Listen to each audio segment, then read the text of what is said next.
It's not only the Samsung that's stoking the fires of Tech January with the Galaxy S24 Ultra and the rest of the series. OnePlus is also bringing a ton of heat with its brand new non-foldable flagship, the OnePlus 12.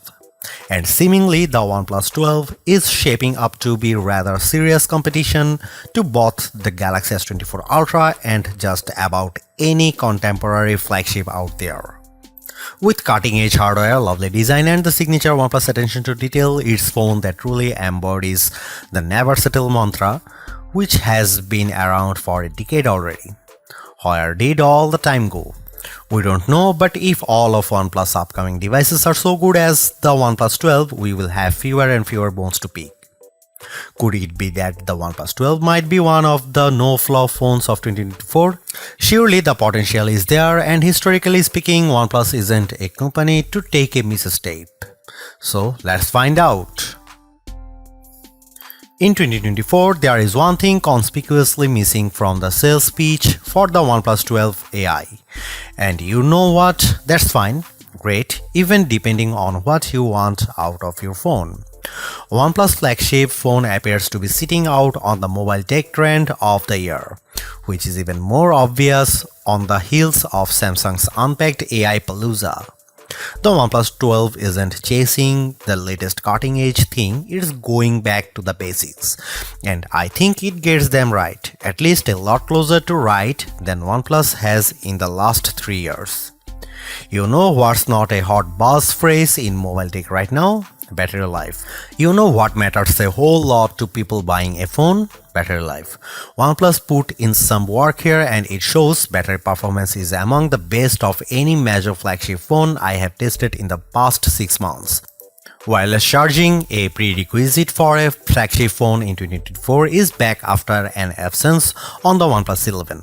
OnePlus even kicked the IP rating up a notch from IP64 to IP65, which gives me a little more confidence in its long-term durability. The OnePlus 12 comes with a brand new 50-megapixel main camera powered by one of Sony's new camera sensors, the Light 808, of the same sensor family as the Light T808 that powered the OnePlus Open's main camera and delivered lovely image quality and overall camera performance.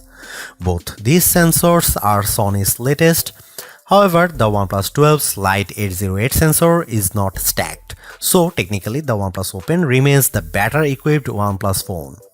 The main camera of the OnePlus 12 is also a bit wider at 23mm and comes with a faster f1.6 aperture too, which suggests very good low light camera performance. Aside from hardware improvements, OnePlus has also thrown in a number of software and image processing improvements. A brand new HDR algorithm promises much better image processing when shooting in scenes with extreme lighting. OnePlus says its HDR processing is AI powered, so the phone understands what it sees and applies just the necessary edits to achieve a more natural look. OnePlus has also slightly boosted the megapixel count of the ultra-wide camera from 48 to 50 megapixel, but this doesn't deliver any major improvements in terms of image quality. The OnePlus 12's ultra-wide angle camera is slightly narrower than the OnePlus 11's 114 versus 115 degrees, so you can fit marginally less in the frame on the newer phone. Autofocusing works from just 3.5 cm or an inch and a half, so macro shots could be taken from up close. Finally, and most importantly, a telephoto camera with 3x optical zoom is finally coming back on OnePlus flagships. After debuting on the OnePlus 7 Pro years ago, the telephoto camera fell out of favor, resulting in a OnePlus 11 with a measly 2x telephoto. While not as impressive as the 5x periscope on most flagship phones these days like the iPhone 15 Pro Max, Galaxy S24 Ultra, and Pixel 8 Pro. Here are some camera samples and camera comparison, so check them out.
There you have it. The OnePlus 12 is a phone that delivers on mostly all the important fronts. A very capable camera, superb performance, and exceptional battery life as well as charging speeds are the recurring theme with this no-nonsense flagship that caters not only to the core OnePlus fanbase but also to just about anyone willing to upgrade or even switch to a rather competitive Android phone in early 2024. It's not all great though. While 4 years of major OS upgrades is pretty good, the competition is quickly upping the ante, offering up to 7 years of both major OS upgrades and security patches, leaving the OnePlus 12 behind. On another note, while great, OnePlus plays things pretty safe and somewhat reluctant to experiment. Sure, the OnePlus 12 is one beautiful device, but it is as formulaic as they come. At least some variety in terms of the colors could have been nice, as you get this phone in 2 colors only, and of those isn't even available for the 12GB or 256GB starter version. What is more, it would have been nice to see OnePlus answer to the iPhones, Galaxies and Pixels with a longer telephoto that matches the 5x zoom they deliver. Don't get us wrong, the telephoto on the OnePlus 12 is very decent, but matching the competition would have been extra neat. Thanks for watching, see you in the next one.